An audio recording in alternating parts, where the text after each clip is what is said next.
There's no feeling more intense than starting over. If you deleted your homework the day before it was due, as I have, or if you left your wallet at home and you have to go back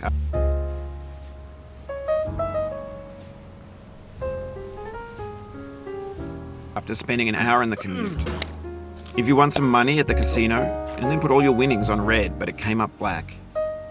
If you got your best shirt dry cleaned before a wedding and then immediately dropped food on it. If you won an argument with a friend and then later discovered that they just returned to their original view. Starting over is harder than starting up. If you're not ready for that, like if you've already had a bad day, then what you're about to go through might be too much. Feel free to go away and come back. I'll be here. Alright, thanks for coming with me on this trip. I'll understand if you have to take a break at any point. Just find a safe place to stop and quit the game. Don't worry, I'll save your progress, always, even your mistakes.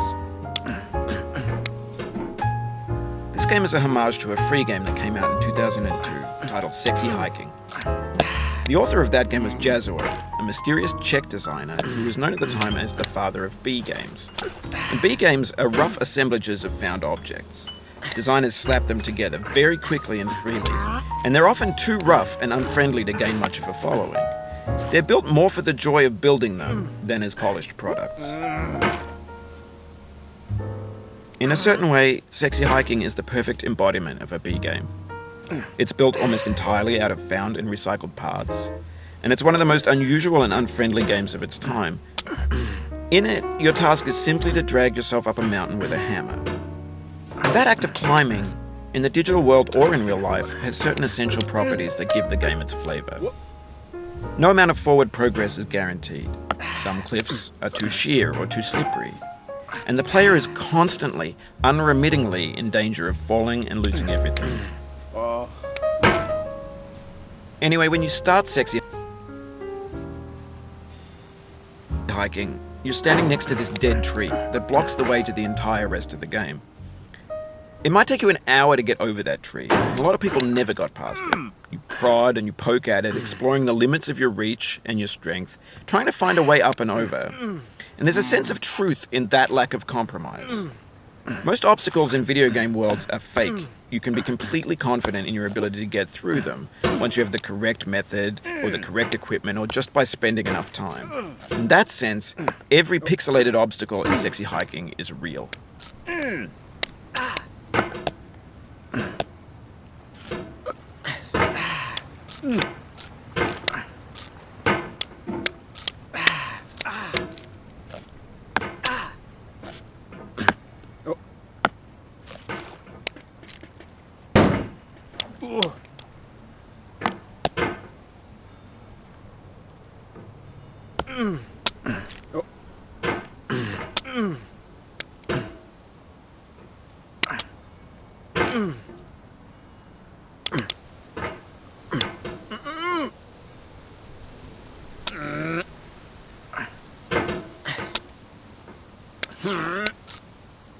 Oh, you just lost a lot of progress. That's a deep frustration, a real punch in the gut.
Oof, sorry about that.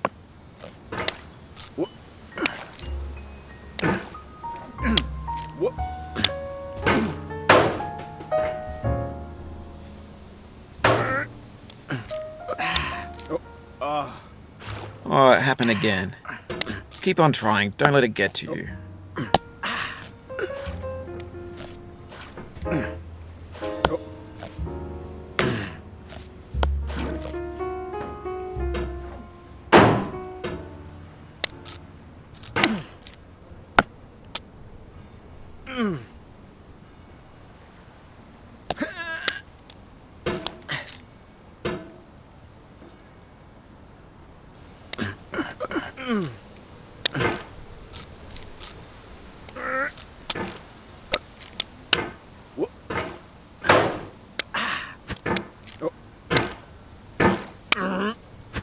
The obstacles in sexy hiking are unyielding, and that makes the game uniquely frustrating. But I'm not sure Jazzuo intended to make a frustrating game. The frustration is just essential to the act of climbing, and it's authentic to the process of building a game about climbing. A funny thing happened to me as I was building this mountain. I'd have an idea for a new obstacle, and I'd build it, test it, and it would usually turn out to be unreasonably hard. But I couldn't bring myself to make it easier. It already felt like my inability to get past the new obstacle was my fault as a player rather than as a builder. Imaginary mountains build themselves from our efforts to climb them, and it's our repeated attempts to reach the summit that turns those mountains into something real.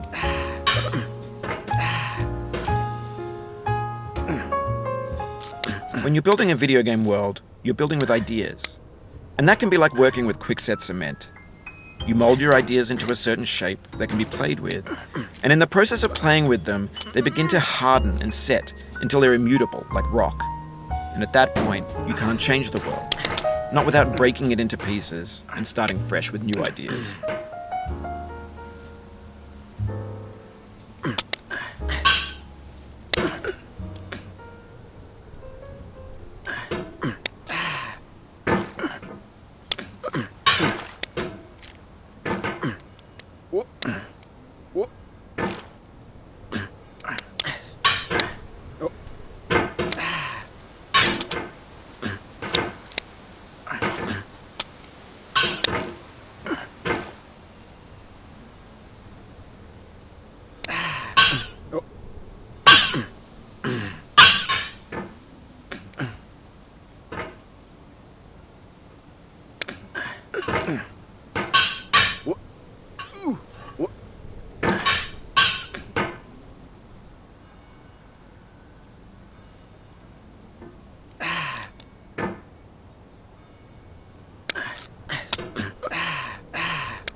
This thing that we call failure is not the falling down, but the staying down.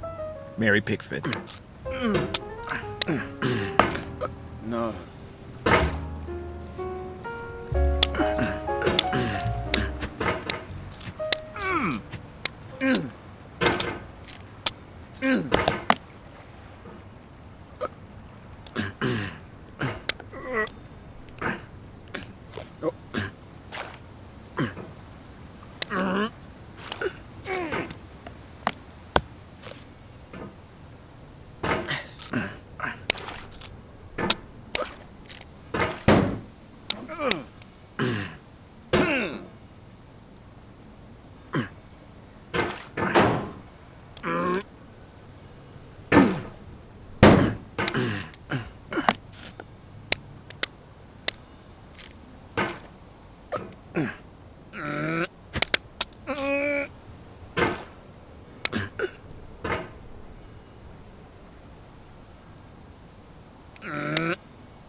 Get nasty over there, boy.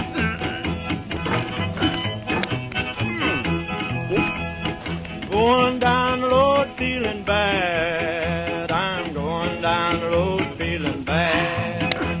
Going down the road feeling bad, and I ain't going to be treated this way.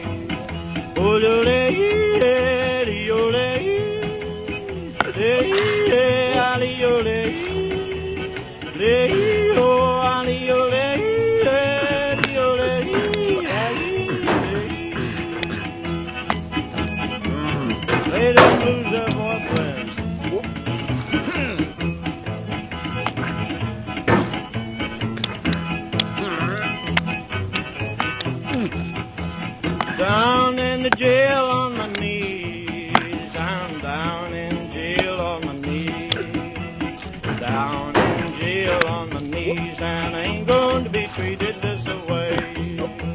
They feed me on cornbread and cheese, they feed me on cornbread and cheese, they feed me on cornbread and cheese, and I ain't going to be treated this way.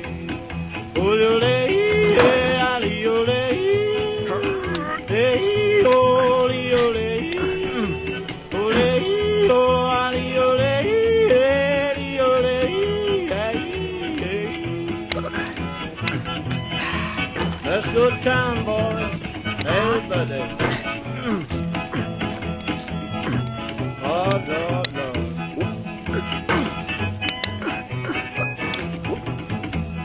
$10 shoe fits my feet. A $10 shoe fits my feet. $10 shoe fits my feet, and I ain't going to be treated this way. Going where the weather suits my clothes. I'm going where the weather suits my clothes. I'm going where the weather suits my clothes, and I ain't going to be treated this way.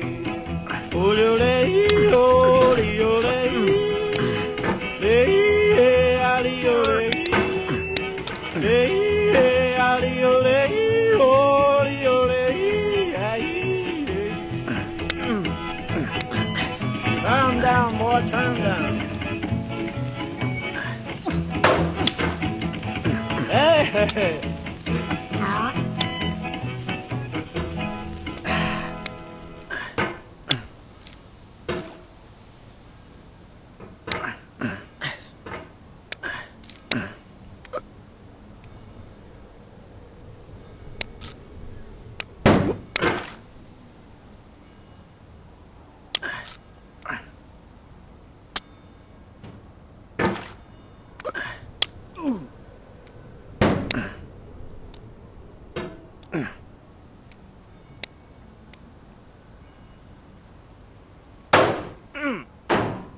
You've done this part before. You know it's possible. Just do what you did the first time.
For years now, people have been predicting that games would soon be made out of prefabricated objects, bought in a store and assembled into a world.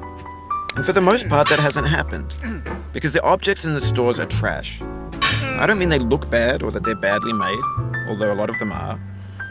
I mean they're trash in the way that food becomes trash as soon as you put it in the sink. Things are made to be consumed and used in a certain context, and once the moment is gone, they transform into garbage.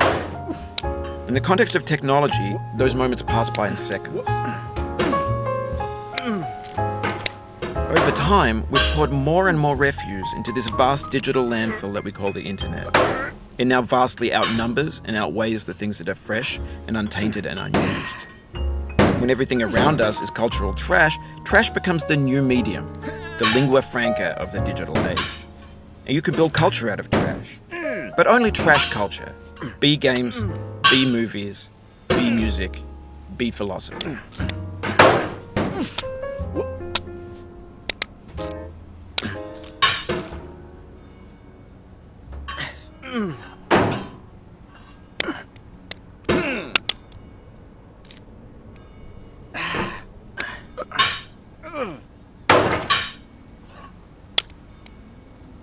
The soul would have no rainbow, had the eyes no tears.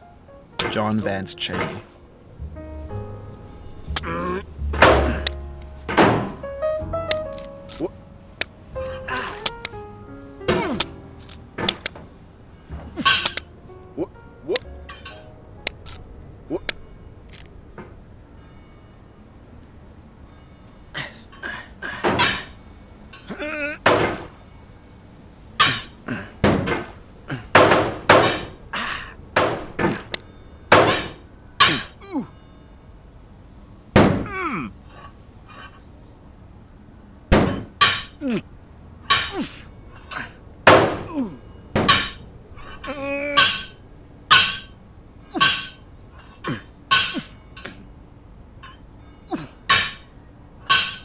Maybe this is what digital culture is. A monstrous mountain of trash, the ash heap of creativity's fountain. A landfill with everything we ever thought of in it. Grand, infinite, and unsorted.